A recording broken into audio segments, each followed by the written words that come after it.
కార్తీక పురాణం 5వ అధ్యాయం 26/10/2025 ఆదివారం.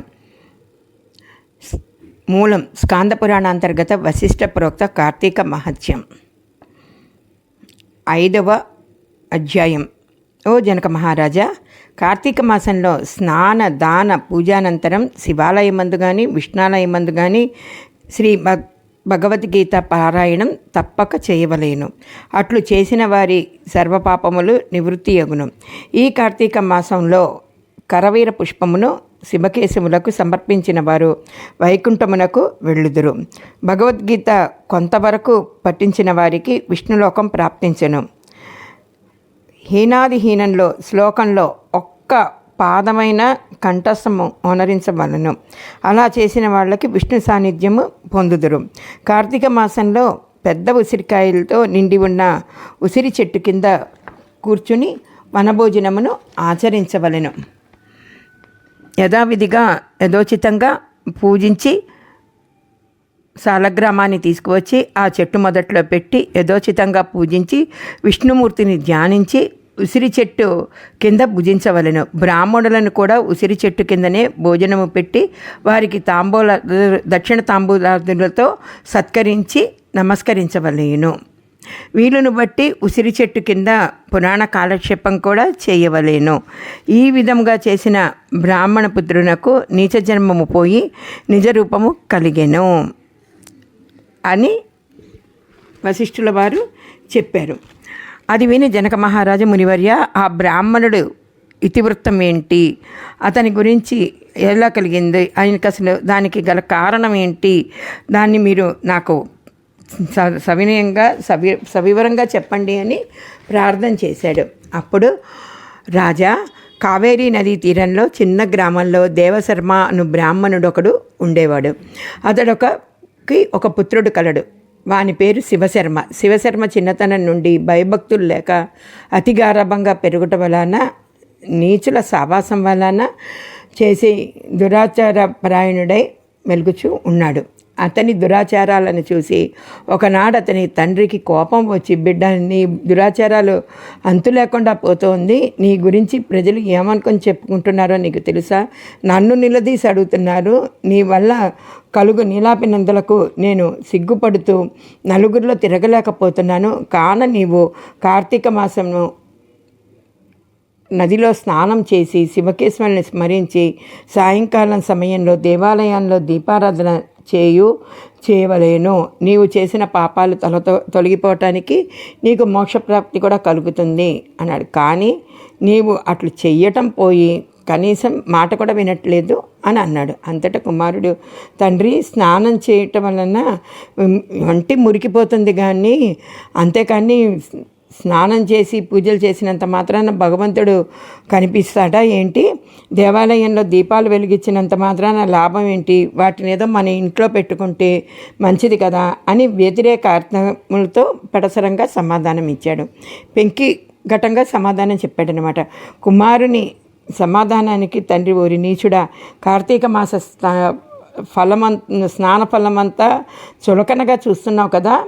నీవు అడవిలో రావి చెట్టు తొర్రయందు ఎలుక రూపంలో బతుకుదువు కాక అని కుమారుణ్ణి శపించాడు.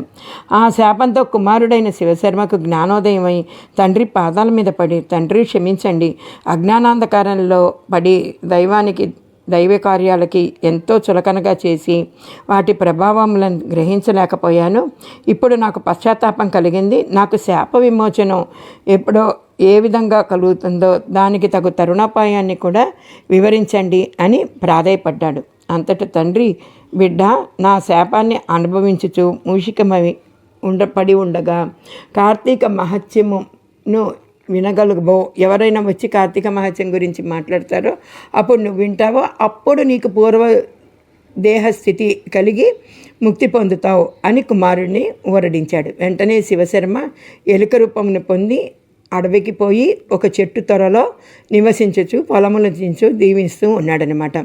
ఆ అడవి కావేరీ నదీ తీరానికి సమీపంలో ఉండటం వలన స్నానార్థమై దారిని పోయే వాళ్ళు అక్కడున్న ఆ పెద్ద వటవృక్షం కింద నీడను కొంతసేపు విశ్రమించి లోకాభిరామాయణం చర్చించుకొని నదికి వెళ్ళి వస్తూ ఉండేవాళ్ళు అన్నమాట.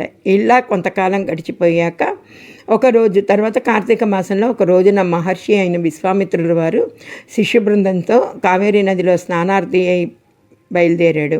అట్లు బయలుదేరి ప్రయాణపు బడలిక చేత మూషికపు ఉన్న ఆ వటవృక్షం కిందకు వచ్చి శిష్యులకు కార్తీక పురాణాన్ని వినిపిస్తున్నాడన్నమాట. ఈలోగా చెట్టు త్వరలో నివసిస్తున్న మూషికము వీరి దగ్గరికి పూజా ద్రవ్యములు ఏదైనా తినే వస్తువులు ఉంటాయేమో దొరుకుతాయని బయటికి వచ్చి చెట్టు మీదకి ఎక్కి ఉండెను. అంతలో ఒక కిరాతకుడు వీరి జాడ తెలుసుకొని, వీరు బాటసారులై ఉన్నారు, వీరి దగ్గర ధనం ఉండి ఉంటుంది, దాన్ని అపహరించదను అని దుర్బుద్ధితో వారి కడకు వచ్చి చూడగా వారందరూ మునీశ్వరులే. వారిని చూడగానే అతని మనసు మారిపోయింది. వారికి నమస్కరించి, మహానుభావులారా, తమరు ఎవరు, ఎందులోకి ఇక్కడికి వచ్చారు? మీ దివ్య దర్శనంతో నా మనసులో చెప్పరాని ఆనందం కలుగుతుంది, కాన వివరింపండి అని ప్రాధేయపడ్డాడు. అంత విశ్వామిత్రుల వారు, ఓరికి రాతక, మేము కావేరీ నది స్నానార్థమై ఈ ప్రాంతానికి వచ్చితిమి. స్నానం ఆచరించి కార్తీక పురాణం పట్టించుచున్నాము. నీవును ఇచ్చట కూర్చుండి సావధానుడవై ఆలకింపుము అని చెప్పిరి. అట్లు కిరాతకుడు కార్తీక మహాత్మ్యంను శ్రద్ధగా ఆలకించుచుండగా తన వెనకటి జన్మ వృత్తాంతం ఒకటి జ్ఞాపకమునకు వచ్చి పురాణ శ్రవణానంతరం వారికి ప్రణమిల్లి తన పల్లెకి పోయెను. అట్లునే ఆహారంకై చెట్టు మొదట దాగి ఉండి పురాణమంతయు వినబడిన ఎలుక కూడా తన వెనకటి బ్రాహ్మణ రూపము పొంది, మునివర్య ధన్యోస్మి, తమ దయ వల్ల నేను కూడా ఈ మూషిక రూపం నుండి విముక్తుడనైతిని అని తన వృత్తాంతమంతయు చెప్పి వెళ్ళిపోయాను. కనుక ఓ జనక, ఇహములో సిరి సంపదలు, పరములో మోక్షము కోరువారు తప్పక ఈ కార్తీక పురాణమును చదివి ఇంతవరకు వినిపించెను. ఇట్లు స్కాంద పురాణాంతర్గత వశిష్ఠ ప్రోక్త కార్తీక మహత్యమందలి 5వ అధ్యాయం. 5వ రోజు పారాయణం సమాప్తం. సర్వం శ్రీ హరిహరార్పణం. దానములు: స్వయం పాకం, విసినకర్ర. నిషిద్ధ పదార్థములు: పులుపుతో కూడినవి.